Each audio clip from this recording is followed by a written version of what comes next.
Hola a todos y bienvenidos después de una larguísima espera. El cable vuelve, pero esta vez lo hace desde dentro, trayéndoos este vídeo informe semanal desde Glassnode por primera vez para toda la comunidad hispanohablante. Y arrancamos en un momento muy importante y especial, es la semana 31 del 2022. Y es que nos hemos encontrado con una pequeña carrera alcista que arranca desde los nuevos mínimos recientemente alcanzados tanto para Bitcoin como para Ethereum. Ambos nos han dejado una acción de precio razonablemente positiva que honestamente nos da cierto desahogo, sobre todo considerando especialmente que venimos de unas condiciones extremadamente sobrevendidas. Así que lógicamente nos alegramos mucho de verlo, aunque ahora la pregunta relevante es: ¿estamos ante una pequeña carrera alcista dentro de este mercado bajista? ¿O de verdad contamos con los elementos fundamentales que puedan apoyar y respaldar un cambio de tendencia genuino? Es algo que ya hemos discutido mucho. Lo vimos con el máximo histórico de entre octubre y noviembre, en el que sí, por supuesto que hubo un importante repunte en los precios, alcanzamos ese máximo histórico, pero desde luego que no teníamos ninguna continuidad en las tendencias, sobre todo de la actividad dentro del blockchain. Y este precisamente es un concepto extremadamente importante dentro del análisis del blockchain, que tiene un valor fundamental clave, y por eso vamos a estudiarlo en esta sesión, tanto desde la perspectiva de Bitcoin como desde la perspectiva de Ethereum. Vamos a descubrir qué significa todo esto de la actividad del blockchain y qué relación guarda con esta nueva carrera alcista. ¿Va a ser capaz de aportar el suficiente soporte de mercado? ¿O si por el contrario, estadísticamente esto tiene muchas más probabilidades de empezar a darse la vuelta pronto?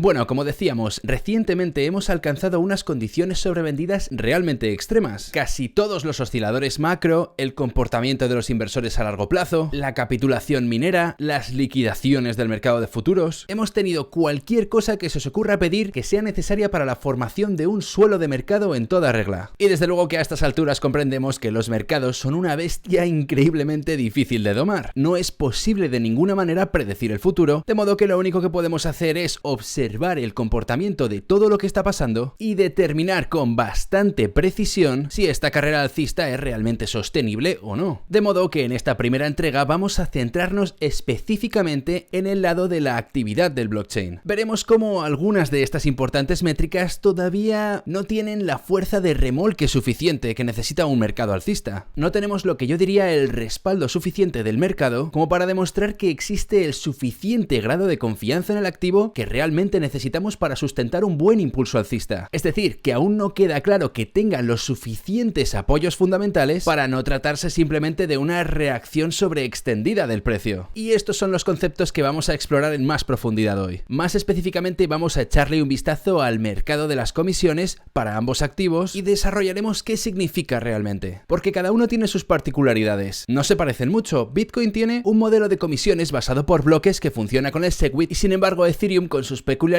está imprimiendo unas comisiones que se asientan en los mínimos multianuales. Pero también el ritmo de quema de ETH está en el inframundo. O sea que la cantidad de ETH que se está quemando de esos bloques minados y de esas comisiones de gas está en sus mínimos absolutos ahora mismo. Y cerraremos con el ratio de ganancias por gasto de Bitcoin y Ethereum, que sinceramente es una de mis métricas favoritas para determinar si estamos escapando ya de los mínimos de un mercado bajista. En nuestro recorrido nos vamos a servir además de una serie de alertas que nos van a ayudar bastante, porque cuando se disparen varias de estas alertas será cuando de verdad tengamos los argumentos suficientes como para defender que estamos ante una recuperación del mercado realista. El network va a estar realmente acompañando con una intención genuina estas subidas, mientras que si no se da el caso no estaríamos ante una carrera alcista respaldada por peso fundamental y se trataría simplemente de un impulso de desahogo que por otra parte necesitaba el mercado, pero sin fuerza, y que nos devolverá dentro de poco a nuevos mínimos del precio. Y antes de seguir, quiero recalcar que produzco estos vídeos con la intención de ayudaros a entender las herramientas fundamentales que utilizamos y daros ese empujoncito extra para que vosotros mismos seáis quienes empecéis a utilizarlas en la práctica. Y como siempre, no hace falta decir que estoy encantado de ayudaros con cualquier pregunta que tengáis acerca de estas métricas y de cómo se utilizan o qué significan. Dejadme todo lo que queráis en los comentarios y los responderé a todos. Dicho esto, empecemos. Y por supuesto empezamos con la acción de precio, porque claramente estamos en el proceso de luchar por un impulso alcista. Al cierre de la semana pasada, Bitcoin había crecido un 5,7% y Ethereum un 7,6%. También hay que recalcar que estamos en lo que podríamos considerar una bandera bajista. Aunque al mismo tiempo no podemos olvidar que todas las banderas bajistas de todos los mercados bajistas terminan cuando el mercado se decide por fin a romper en la otra dirección. De modo que solo porque tenga todo el aspecto de ser una bandera bajista no quiere decir necesariamente que tenga que ser esa la dirección que el mercado vaya a tomar. Y por eso es en circunstancias como estas en las que precisamente necesitamos más que nunca sacar nuestro arsenal de herramientas fundamentales para entender qué ocurre en las entrañas del blockchain. Es esa base fundamental la que va a esclarecer más precisamente qué es lo que estamos viendo en la acción de precio. Y vamos a comenzar con un modelo realmente simple, las direcciones activas, que si lo piensas bien casi cobra la misma escala que los usuarios activos. Por supuesto que el número de usuarios exacto puede variar porque un mismo usuario puede tener bastantes carteras. Puede emplear diferentes direcciones para almacenar y transaccionar con una misma criptomoneda. Sin ir más lejos, los exchanges, por ejemplo, tienen más de cientos de miles de direcciones. Y luego, obviamente, los individuos particulares van a tener muchas menos que esas, pero nunca va a ser un ratio de 1 a 1. Pero bueno, en términos generales, lo que tendemos a encontrarnos cuando lo analizamos desde un punto de vista de las entidades activas o de las direcciones activas son conclusiones muy similares, precisamente porque mantienen una estructura muy similar entre sí. Lo primero que quiero resaltar es que durante la carrera alcista del 2020 y 2021, un gran impulso ascendente en el recuento de las direcciones activas. De hecho, lo mismo, incluso más exagerado, se puede apreciar en el 2017 con el mercado alcista que llegó a los $20.000. Lo que pone en evidencia es que cuando estamos en un fuerte impulso alcista dentro de un marcado mercado alcista, está claro que el network vive una explosión de direcciones activas, lo que quiere decir que hay una explosión de nuevos participantes en el mercado y que sin duda tenemos un network que está muchísimo más activo. Y vamos a quedarnos aquí por un momento en el 2017, porque mirad, después de alcanzar el máximo histórico, vimos un tremendo desplome en el recuento de direcciones activas. Esta es sin duda una de las mejores señales que nos indican que un mercado alcista ha llegado a su término. De hecho, cuando saltamos a mayo del 2021 vemos exactamente lo mismo, un colapso completo. De hecho, fijaos qué curioso, porque ni siquiera llegamos a recuperarnos realmente, incluso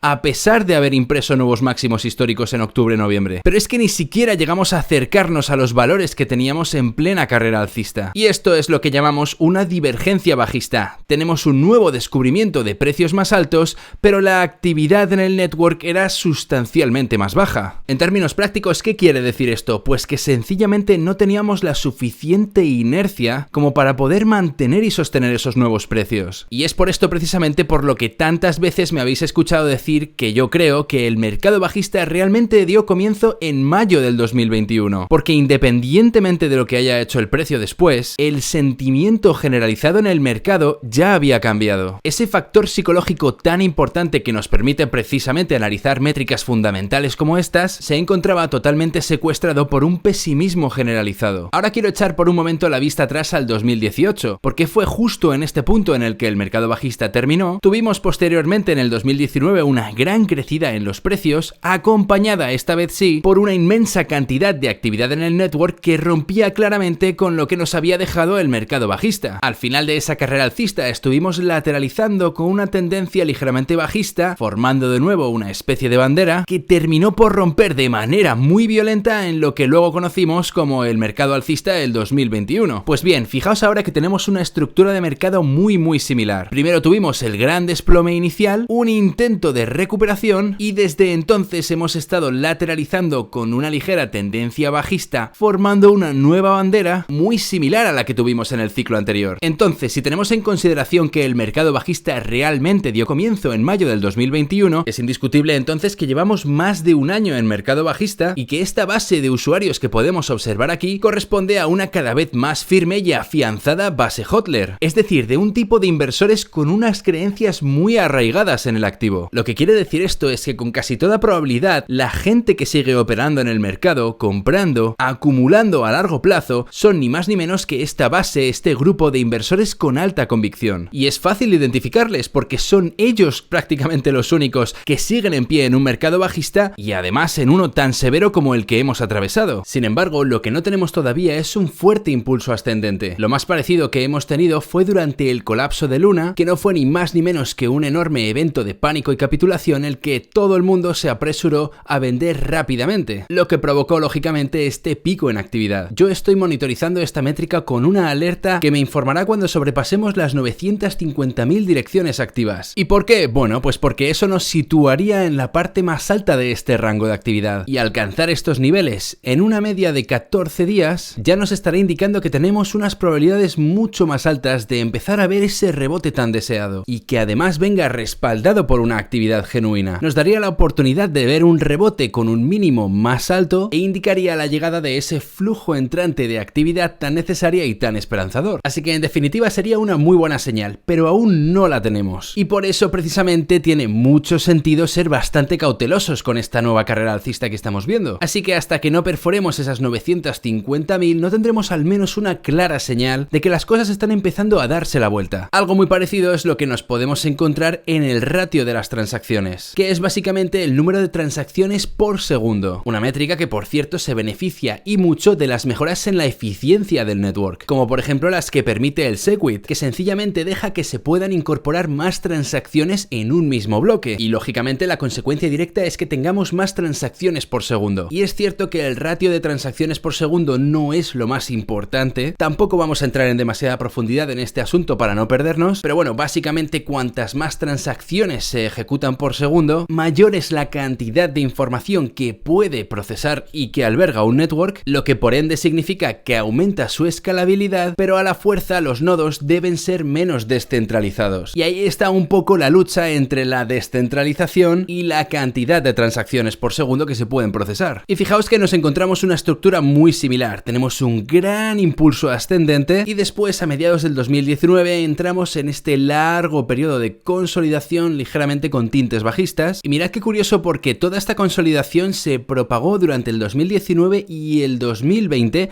y no fue hasta el 2021 cuando prácticamente se alineaba con el colapso del mayo del 2022. Y aunque es cierto que tuvimos un rebote bastante significativo desde esos mínimos, lo que es la tendencia generalizada sigue avanzando en su trayectoria bajista. Entonces, ¿qué está pasando aquí? Porque claro, cuando uno empieza a investigar acerca de qué perfiles de usuarios empiezan a ver ahora, en lo que al network de Bitcoin se refiere, está claro que hay muchísima más cantidad de la que solía haber por aquel entonces en el 2018 o 2019. Entonces, ¿qué es realmente lo que puede explicar esta tendencia bajista en el ratio de las transacciones? Pues es ni más ni menos que consecuencia directa del cambio tecnológico. Tenemos por ejemplo la adopción del Segwit, de la que hablaremos en un segundo, pero especialmente desde el año 2021, los exchanges en particular han empezado a implementar algo que llaman aglomeración de transacciones, que sencillamente quiere decir que en lugar de tener cada uno de los usuarios independientes del exchange retirando transacciones individuales, hoy por hoy lo que hace la mayoría es, que además lo habréis visto cuando intentáis retirar vuestros fondos de un exchange, es que vuestra transacción forma parte de un conglomerado de transacciones mucho mayor. Generalmente hacen esos retiros cada cierto número de horas, 3 veces al día suele ser lo más corriente. Y claro, cuando sabemos que el 40% de todo el consumo de transacciones del blockchain de Bitcoin pertenece precisamente a los exchanges, empezamos a entender por qué disminuye todo este recuento de transacciones por segundo, que es reflejo de una cadena muchísimo más eficiente, siendo los exchanges en particular los que empiezan a utilizar el blockchain con muchas menos transacciones, pero muchísima más eficiencia. Y por eso esta métrica, aunque mantiene la misma estructura de mercado, y sí que es cierto que tenemos un recuento de transacciones mucho menor, más que un cambio fundamental, a lo que está apuntando es a una mejora en la eficiencia del network. En mi opinión, es una de estas interesantes dinámicas que es importante seguir prestando atención. Y ahora vamos a ver una métrica a la que se le da especialmente bien diferenciar entre mercados alcistas y mercados bajistas, y no es otra que las comisiones de las transacciones. Aquí tenéis la cantidad de comisiones en BTC que se les paga a los mineros al día. Y mirad cómo de claramente se ve aquí el mercado del 2017, en el que la gente estaba completamente desesperada por tener sus transacciones confirmadas en el blockchain. Se debe a que toda esa estampida en la demanda de transacciones provoca que el network acabe muy congestionado. Y cómo de congestionada o no esté la cadena, realmente es uno de esos factores a los que hay que prestar mucha atención, porque no hay confusión ninguna. Cuando es alta nos está diciendo inequívocamente que el grado de demanda del network está por las nubes. De hecho, mirad, después de marzo del 2020 empezamos a ver una subida bastante considerable en la congestión del network durante un periodo periodo bastante prolongado. Lo mismo ocurrió durante la carrera alcista del 2019, mucha más congestión, por lo tanto, muchas más comisiones se están pagando. Fijaos cómo, sin embargo, durante los mercados bajistas tenemos una base de comisiones muy baja y llevamos permaneciendo en ese mismo suelo desde el verano del 2021 prácticamente de manera inalterable. Aunque para ser justos hay que reconocer que desde el desplome de Luna estamos empezando a recuperar esa tendencia alcista. Es una buena señal, quiere decir que hay más actividad, al menos un poquito más de actividad de la que solía haber durante todo este periodo anterior. Para mí, sin duda, es una señal que indica que nos encontramos mucho más cerca de estar del final del mercado bajista que del principio. Aunque lo que aún nos falta por ver, que todavía no lo tenemos, es una tendencia alcista durante un periodo de tiempo más prolongado. La manera en la que lo vamos a monitorizar es que si logramos pasar de los 35 BTC al día, ahora mismo estamos en torno a la mitad, entre 13 y 14 BTC al día, de modo que si logramos ascender hasta los 35 BTC al día, nos estaríamos encontrando en la parte más superior del rango, y dado que tenemos una media simple de 14 días, ahora está en 7, vamos a cambiarlo rápidamente.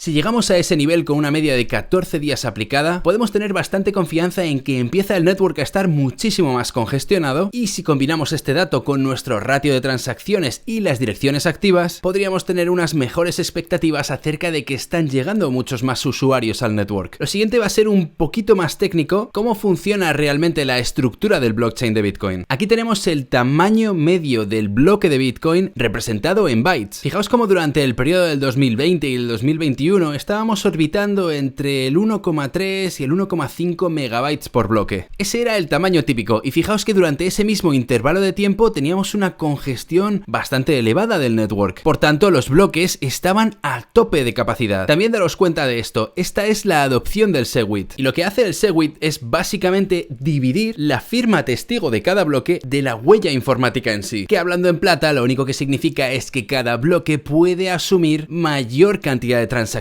por segundo. Vamos, que por cada bloque ahora caben más transacciones. O dicho de otra manera, es una mejora en la capacidad de los bloques. Literalmente cabe más en cada bloque cuando la adopción del SegWit es alta. Ahora, en torno a junio del 2021 hubo un grandísimo salto en la adopción del SegWit. Antes de eso rondábamos en torno al 55% de adopción, pero fue en ese punto cuando algunos de los mayores proveedores de carteras con enormes cantidades de Bitcoin, comenzaron en ese punto a adoptar la tecnología SegWit, provocando un salto de entre el 75 al 85%. Claro, una adopción muchísimo mayor, y por tanto deberíamos ser capaces de incorporar muchísima más información por bloque. Pues bien, hasta el momento en el que ocurre la adopción teníamos entre 1,3 o 1,5 megabytes por bloque, y aquí nos encontramos ahora oscilando entre el 1,1 o el 1,2 megabytes por bloque. Lo interesante es que, claro, si ahora podemos incorporar más información por bloque, deberíamos estar rondando por aquí el 1,5 o el 1,6 megabytes por bloque. Pero no, sin embargo estamos aquí entre el 1,2 o el 1,1. ¿Qué está pasando? La respuesta es que hoy por hoy tenemos bloques que se están completando parcialmente vacíos, y que estén relativamente vacíos y no llenos hasta los topes es lo que vemos reflejado precisamente en el mercado de las comisiones. De modo que lo que de verdad queremos que ocurra para confirmar que está volviendo la actividad al blockchain de Bitcoin, queremos ver que las direcciones activas empiezan a subir, que las comisiones por transacción empiezan a subir pero de manera consistente, y queremos volver a ver cómo el tamaño medio por bloque vuelve a situarse en torno al 1,3 o 1,5 megabytes por bloque. Si esta métrica empieza a subir de verdad, y si las tres lo hacen al unísono, empezaríamos a tener la absoluta certeza de que realmente está entrando un enorme flujo de demanda nueva y al network se le está dando una utilidad cada vez mayor. Pero hasta que no llegue ese momento, lo que estamos viendo es una carrera alcista que está acompasada por un rebote en el precio y no tiene realmente el sustento fundamental que necesita un nuevo ciclo alcista. Porque si estas métricas no repuntan, entonces no tendremos ese foco de atención puesto sobre Bitcoin y el mundo cripto que tan necesario es para poder darle cuerda al siguiente ciclo alcista. Con un tono más positivo nos vamos a encontrar el aumento en la capacidad del Lightning Network, es simplemente la cantidad de liquidez que puede transitar dentro de los canales públicos del network. Esta es una de las mejores medidas que tenemos para determinar el efecto del network. Fijaos cómo seguimos avanzando hacia nuevos máximos históricos, esta vez en torno a los 4400 BTC de capacidad. Y curiosamente la capacidad del network sigue creciendo incluso a pesar de estar en un mercado bajista, y de hecho lo hace mucho más rápido a medida que los precios siguen cayendo. Es una señal de adopción del network muy real. No existen los incentivos en cripto en el Lightning Network. De modo que lo que tenéis aquí delante es un crecimiento realmente orgánico. Cada vez hay más capacidad porque cada vez más gente está abriendo sus nodos al público. Realmente es que no hay subsidios ni tampoco hay grandes fondos invertidos en este proyecto como para verse obligados a empujar estos números cada vez más altos. Así que de nuevo es un crecimiento completamente orgánico y algo bastante alentador y bastante positivo de ver, porque como acabamos de ver todavía no tenemos ese flujo entrante de demanda y capital nuevo entrando al blockchain tan necesario para el comienzo de cualquier mercado alcista, pero que el network sea capaz de crecer en capacidad constantemente es una señal excelente para todo el espacio cripto. Esto es precisamente lo que queremos encontrarnos cuando buscamos que los efectos del network crezcan. Y ahora entramos en territorio de Ethereum, pero lo vamos a abordar desde un punto de vista un poco particular para saber qué está ocurriendo realmente en el entorno de Ethereum. Bien, de una manera muy similar tenemos que Ethereum está inmerso en una tendencia bajista también en el recuento de las transacciones. Y como tenemos aplicada una media móvil de 14 días, podéis pensar que este salto es bastante constructivo y positivo, pero hay un pequeño matiz que quiero que veáis. Vamos a quitar esta media de 14 días por un momento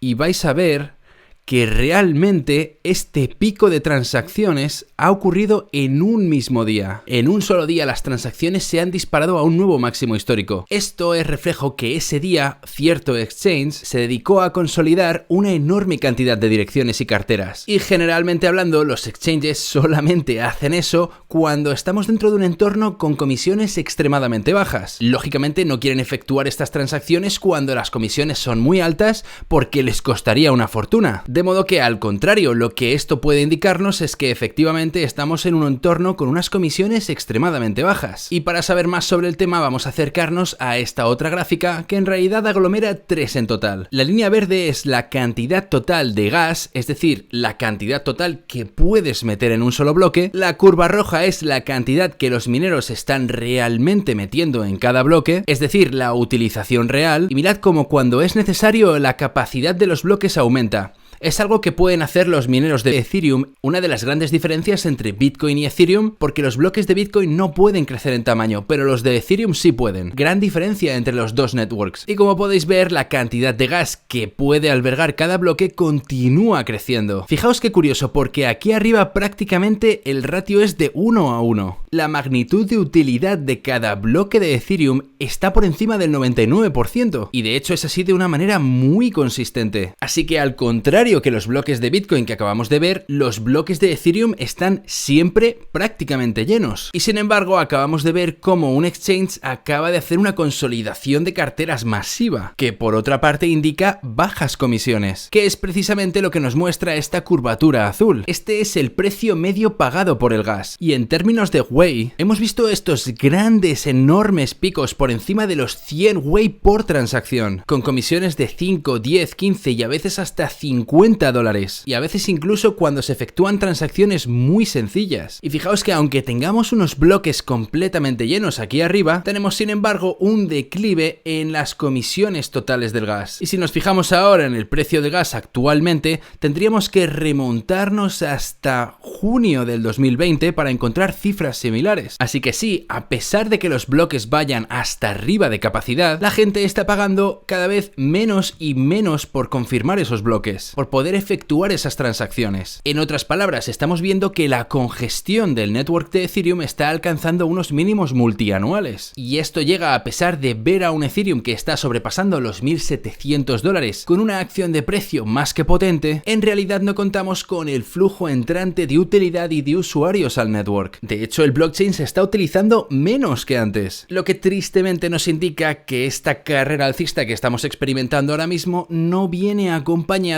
con con el suficiente respaldo fundamental. Y es aquí cuando vamos a dar el salto al EIP 1559, porque en este caso que existan unas comisiones del gas cada vez más bajas en Ethereum sí que tiene una repercusión directa en la oferta emitida. Y esta gráfica es muy interesante. Esta línea roja delimita la inflación de la deflación. Cuando estas barras azules sobrepasan la línea roja, indica que la cantidad de ETH que está siendo emitida por los mineros se ve sobrepasada por la quema de ETH. Es decir, a partir de este punto, la estructura de emisión de Ethereum es deflacionaria. En esta serie en concreto de bloques que tenemos por encima, la cantidad que los mineros estaban quemando estaba muy por encima de la cantidad que estaban emitiendo. Como consecuencia, lógicamente, la cantidad de ETH en circulación cada vez es menor. Y al contrario, cuando nos alejamos mucho de esa línea roja, estamos en un entorno inflacionario, es decir, se está emitiendo mucho más ETH del que se está quemando. ¿Dónde nos encontramos ahora? Por desgracia, en los mínimos históricos. Y en los últimos días cada vez cae más. En nuestro análisis escrito que publicábamos en Glassnode hace apenas unos días, estábamos hablando de en torno a un 11%. Y fijaos cómo hemos descendido ya hasta un 7%. Fijaos cómo anteriormente estábamos quemando en torno a un 40% de la cantidad emitida, un 50% de la cantidad emitida,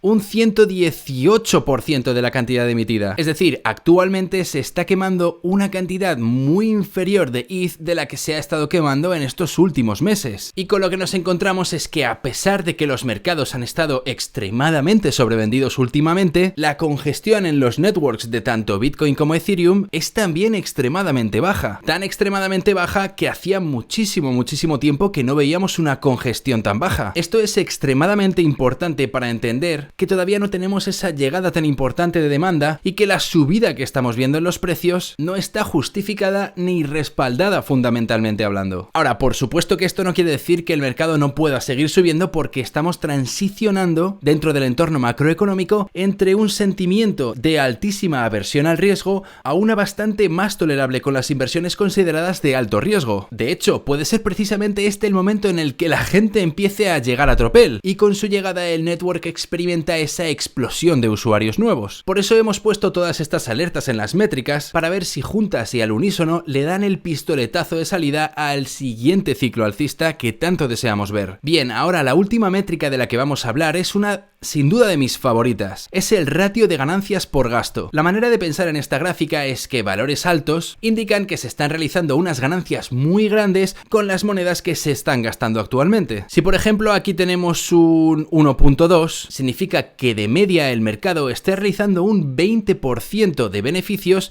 en las monedas que está gastando. Cuando nos encontramos sin embargo valores por debajo de 1, por ejemplo el 0,8 de aquí, significa que el agregado del mercado está realizando una pérdida de en torno al 20%. Lo primero que salta a la vista es que recientemente hemos estado sumergidos dentro de un régimen de constante realización de pérdidas muy parecido al que tuvimos aquí durante el verano del 2021. Y de hecho tiene todo el aspecto de un gran evento de capitulación, especialmente el de aquí del 13 de junio del 2022. ¿Qué estamos buscando entonces aquí? Específicamente en un mercado bajista, el valor de 1 actúa como resistencia. ¿Por qué pasa esto? Porque los inversores están buscando vender a su coste base. Es decir, han estado en pérdidas durante un tiempo y en el momento en el que el precio vuelve a alcanzar su precio de entrada es cuando deciden deshacerse de sus monedas para evitar las pérdidas. Para muchas personas significa que cueste lo que cueste quieren recuperar su inversión. Después generalmente atravesamos una fase de capitulación y este valor de 1 debe ser retesteado muchas veces antes de poder romperlo. Fijaos cómo hace menos de una semana Bitcoin ha estado tratando de romper precisamente ese valor de 1 sin lograrlo con éxito. Para ir directos al grano, lo que queremos ver es una rotura con confianza y después un retroceso para retestear este valor de 1 y confirmarlo como soporte. El de septiembre fue precisamente un ejemplo precioso de esto. Retrocedimos, lo mantuvimos, confirmando soporte de esta manera y hacia arriba fuimos. Esto lo provoca gente que está recomprando a su mismo precio de entrada, porque entienden que ese precio es uno de alto valor. De modo que durante un mercado alcista, este valor de 1 típicamente funciona como soporte y durante un mercado bajista típicamente funciona como resistencia. No es ni más ni menos que ese punto psicológico del precio en el que la gente en conjunto compran y venden a su coste base. De modo que lo que queremos ver es que hay una rotura convincente de este valor de 1, lo que nos indicaría directamente que el mercado está absorbiendo toda esa recogida de beneficios. Queremos ver cómo regresa a este nivel para retestearlo y confirmarlo como soporte y de nuevo despegar hacia arriba. Cuando ocurra esto, a la vez que veamos un acompañamiento de todo un resurgir de la actividad del blockchain, entonces podremos hacer sonar las campanas, porque tendremos una gran realización de ganancias que el mercado es capaz de absorber y al mismo tiempo la llegada de mucha demanda fresca. Básicamente tendremos todo lo necesario para poder aguantar el peso